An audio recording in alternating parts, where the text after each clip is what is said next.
మన ప్రభు అయినటువంటి యేసుక్రీస్తు నామం పేరిట మీ అందరికీ మా యొక్క ప్రత్యేకమైనటువంటి శుభాలు తెలియజేస్తూ ఉన్నాము.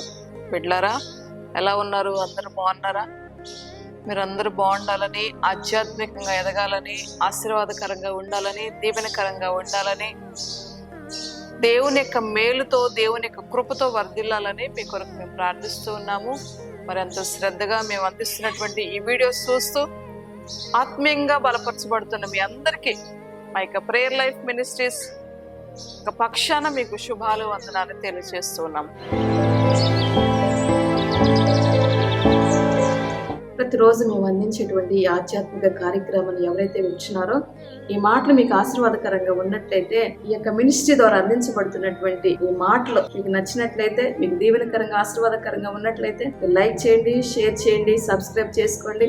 ఈ విషయాలు మీకు నచ్చినట్లయితే మీ స్నేహితులకు కూడా ఈ విషయాలు మీరు తెలియపరచండి. మా మినిస్ట్రీని పరిచయం చేయండి, వారు కూడా మీలాగా దీవించబడతారు. దేవుడు మిమ్మల్ని అందరినీ దీవించుకున్నారు.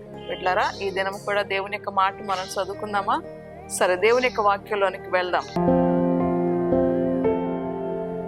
యెషయా గ్రంథము 55వ అధ్యాయము 8వ వచనాన్ని మనం చదువుదాం. మా తలంపులు మీ తలంపులు వంటివి కాదు. మనం ఎన్నో ఆలోచన చేస్తామండి, ఎక్కడెక్కడికో పరుగులెత్తుతా ఉంటాం, ఏదేదో ఆలోచనలు చేస్తూ ఉంటాం కదా.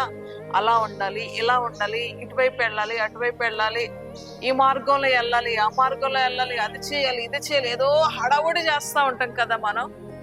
కానీ ఆయన అంటున్నాడు, మీ తలంపులు వేరు, నా తలంపులు వేరు, మీ ఉద్దేశాలు వేరు, నా ఉద్దేశాలు వేరు అంటున్నాడు అనమాట. మన వివాహమైనా, మన గృహమైనా, మన ఉద్యోగమైనా, మన వ్యాపారమైనా, మనం చేసే చేతి వృత్తి అయినా, మనం ఏది చేస్తున్నామో ఒక సర్కిల్ లాగా చేసుకొని ఈ పరిధి వరకు నాకు చాలు అని మనం ఆలోచిస్తూ ఉంటాం అనమాట.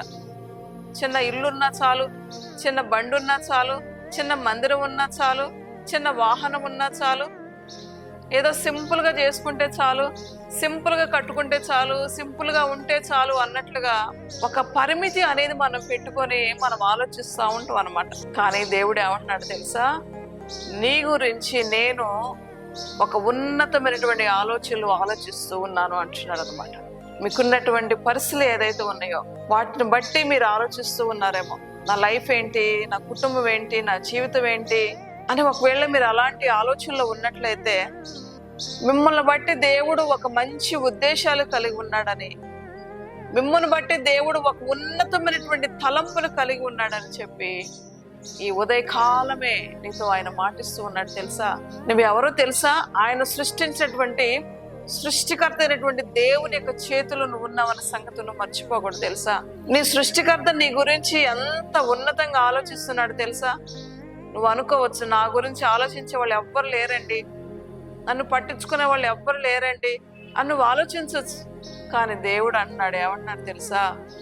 ఎవరు ఆలోచించినా ఆలోచించకపోయినా, నీ గురించి ఎవరు తలంచినా తలంచకపోయినా, నీ గురించి, నీ కుటుంబం గురించి, నీ బిడ్డల గురించి, మొట్టమొదటిగా నీ గురించి నేను ఉన్నతంగా ఆలోచిస్తున్నాను అని చెప్పి మరొకసారి ఆయన నీతో మాటిస్తూ ఉన్నాడు. ఎవరు ప్రేమించట్లేదు, ఎవరు అర్థం చేసుకోవట్లేదు, ఎవరు పట్టించుకోవట్లేదు, నాకు పెద్దవారు ఎవరు నా వెనకాల లేరే, నా బంధువులు ఎవరు లేరు కదా, ఉన్న నా గురించి పట్టించుకోవట్లేదు, నా అన్నదమ్ములు పట్టించుకోవట్లేదు, నా అక్క చెల్లెలు పట్టించుకోవట్లేదు అని ఒకవేళ నువ్వు ఆలోచిస్తూ ఉన్నట్లయితే, ఉదయకాలమే ఆ పరిశుద్ధాత్మ దేవుడు నీకు మాటిస్తూ ఉన్నాడు. బిడ్డలారా, నేను నిన్ను పట్టించుకుంటాను, నేను నిన్ను ఆశీర్వదిస్తాను, నీ గురించి నేను ఒక ఉన్నతమైనటువంటి ఆలోచనలు, తలంపులు నేను కలిగి ఉన్నానని చెప్పి ఆయన నీకు మాటిస్తూ ఉన్నాడు. బిడ్డలారా, నువ్వు చిన్నది ఆలోచిస్తూ ఉండొచ్చేమో, నాకు ఇది చాలు ప్రభువా నువ్వు అనుకోవచ్చేమో, కానీ దేవుడు నీకు పెద్ద వాటిని ఇవ్వాలని ఇష్టపడుతూ ఉన్నాడు, నిన్ను ఉన్నతంగా చూడాలని ఇష్టపడుతూ ఉన్నాడు, నీకు శ్రేష్టమైనవి ఇవ్వాలని ఇష్టపడుతూ ఉన్నాడు, నేను బహుగా దీవించాలని ఇష్టపడుతూ ఉన్నాడు. తెలుసా? దావీదుని దేవుడు ఎలా ఆశీర్వదించాడు? గొర్రెల దొడ్లో ఉన్నటువంటి దావీదుని తీసుకెళ్లి సింహాసనం మీద అధిష్ఠింపు చేశాడు దేవుడు. ఒంటరి అనేటువంటి యోసేపును దేవుడు తీసుకెళ్లి సింహాసనాన్ని అధిష్ఠింపు చేశాడు దేవుడు. బానిసత్వంలోనికి వెళ్ళినటువంటి దానియేలుని తీసుకొని వెళ్ళి ప్రధానుల్లో ముఖ్యమైనటువంటి ప్రధానిగా దేవుడు చేశాడు. ఎవరూ లేనటువంటి అనాథగా ఉన్నటువంటి ఎస్తేరుని తీసుకెళ్ళి ఒక రాణి హోదాలో దేవుడు నిలబెట్టాడు. తెలుసా? వారు అనుకున్నారా నేను ఇలా ఉంటానని? వారు ఆలోచించారా నేను ఇలా ఉంటానని? వారు ఏనాడైనా వాళ్ళ తలంపులకు వచ్చి ఉంటుందా నేను ఈ స్థానంలో ఉంటానని చెప్పేసి? ఎప్పుడు ఆలోచించరండి.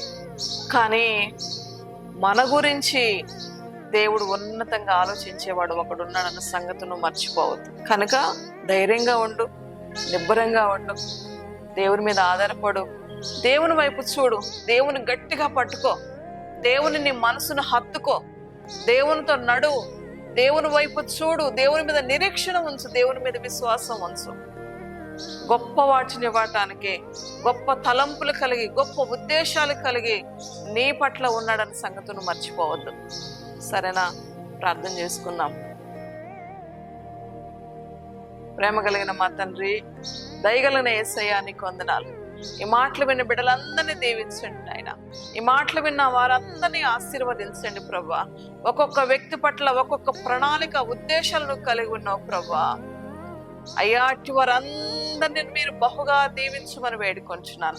ఈ మాటలు విన్న వారందరినీ ఆశీర్వదించమని వేడుకొంచున్నాను. ఎవరైతే డిస్కరేజ్ లో ఉన్నారో ప్రభా, ఎవరైతే నా ప్రభా బలహీనతలతో ఉన్నారో ప్రభా, కృంగిన మనసుతో ఉన్నారు, అధైర్యముతో ఉన్నారు, నిభ్రం లేని వారుగా ఉన్నారు ప్రభా, అలాంటి వారందరినీ కూడా మీరు ధైర్యపరుస్తున్నందుకు వందనాలు. మీరు దీవించమని వేడుకొంచున్నాను ప్రభా. ఉన్నతంగా వారిని దీవించమని వేడుకొంచున్నాను. ఉన్నతంగా ఆశీర్వదించండి ప్రభా. అనేక వాటి మీద నా ప్రభా అధికారులుగా చేయమని వేడుకొంచున్నాను ప్రభా. నీ బిడ్డలందరినీ కూడా మీరు బహుగా దీవించమని వేడుకొంచున్నాను ప్రభా. ఈ మాటలు విన్న ప్రతి వారిని కూడా మీరు ఆశీర్వదించి మీ నామనికి మహిమ తెచ్చుకోమని యేసు నామమును బట్టి అడిగి వేడుకొంచున్నాను తండ్రి. ఆమేన్. క్రీస్తునందు ప్రియులారా, మరి ఎంతో శ్రద్ధగా ఈ మాటలు వింటున్నటువంటి మీ అందరికీ కూడా మీకు ప్రత్యేకమైనటువంటి శుభాలు తెలియజేస్తూ ఉన్నాం. ఈరోజు ఎవరిదైతే మ్యారేజ్ డే ఉందో, బర్త్డే ఉందో, అలాంటి వారికి మరి దేవుడు ఈ సంవత్సర కాలం అంతా కూడా ఆయన కృప, ఆయన కాపుదల, ఆయన దయ, ఆయన కనికరము నీ మీద ఉండును గాక. ఆమేన్. మరి యొక్క వీడియోలో మనం అందరం కలుసుకుందాం. దేవుని సహాయం మీకు అనుగ్రహించబడును గాక. ఆమేన్.